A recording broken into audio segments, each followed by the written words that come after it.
Couple of quick questions for you this morning. Number one, the governor's proposed budget projects a reduction of more than 1,000 full-time employees in state workforce. Can you tell us what that's attributed to? I'm sorry, you said 1,000? More than 1,000. I think it's about 1,200, a reduction of about 1,200 full-time employees in the projected budget. Can you give us any indication as to what that? I'm sorry, I'm not familiar with any reductions. There are no reductions in force being contemplated in the state budget. In fact, as I read it, there are actually some additions being made, and I do believe it's around 1,000, and some of that has to do with adding additional folks at the Department of Health that will be focused on Medicaid and holding down the cost of Medicaid. There are some positions associated with the new Office of Cannabis Management that is being contemplated. So there's no reductions projected? I'm not aware of the 1,000 figure that you're referring to. It's like 1,200 plus, okay. Yeah, I will certainly look into it, and we can get back to you on that. Okay, thank you. Can you know, one of the things I've heard from a lot of state employees this past year as I've gone around to different work sites and visited them and talked with them is a consistent complaint across multiple agencies about positions, about non-competitive positions being created when there have been vacancies for competitive positions open.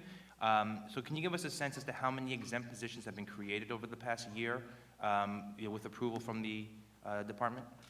Well, I can tell you that exempt positions are, there's roughly 3,000 exempt positions across all state government, and that represents less than 2% of the total workforce. And how many of those were created in the past year?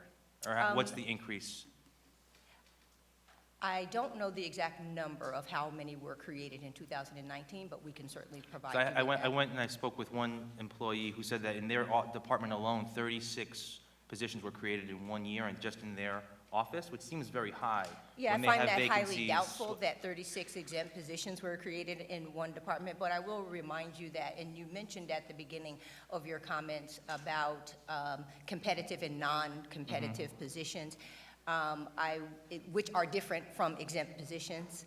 I would like to say that civil service law both allows for and supports the creation of non-competitive positions when it is determined by the Civil Service Commission that a particular title is not able to be tested for on a competitive basis. So there is an allowance in the law for the creation of non-competitive positions, and it does not require that you mentioned that an employee said, well, non-competitive positions are being created while, there are perfectly capable people in the department. It's also, and that may be true, but there may be no association between the non-competitive positions that are being created and the competencies of other individuals for other positions. I mean, I think a recurring theme that I've heard over and over again is positions not being filled, employees being asked to take on the workload of 2 or 3 other employees who have been either retired or through attrition, positions not being filled, and then seeing other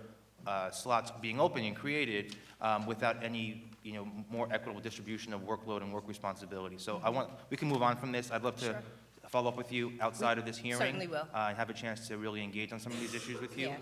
Can you give us a sense, how many provisional employees are employed by the state currently? We currently have about 1,600 provisional employees, which represents less than 1% of the state And how long have workforce. they been in that provisional status for?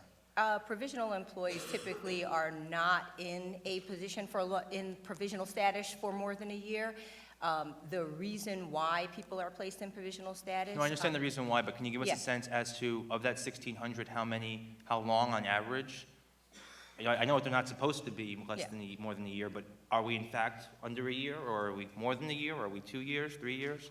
I can't speak to all of the positions, but we can certainly provide you with a breakdown of how many have been less than a year and if there are any more than a year. Okay, that'd be helpful. And the same question for temporary employees. How many temporary employees do we have with the state workforce? We currently have about 7,000 employees that would fall in kind of the bucket of temporary positions, and some of those individuals are hourly, some of those individuals only work seasonally, and some of those individuals are in temporary project jobs. They are state employees who are serving in a temporary capacity in another title. Sure. to work on a project. And do we essentially. monitor how long, I mean, how do we monitor how long both provisional employees and temporary employees have that designation for? How do we track that? It depends on why someone is in a temporary status. For example, if it is a temporary project job, those jobs are approved for 18 months, and you must come back to the commission for an approval to extend the job beyond that period. So it really would depend upon why the individual's in the temporary status. Okay. Those are the questions I have for now. I'll defer to my colleagues, and I might come back in a little bit. Thank you. Senator.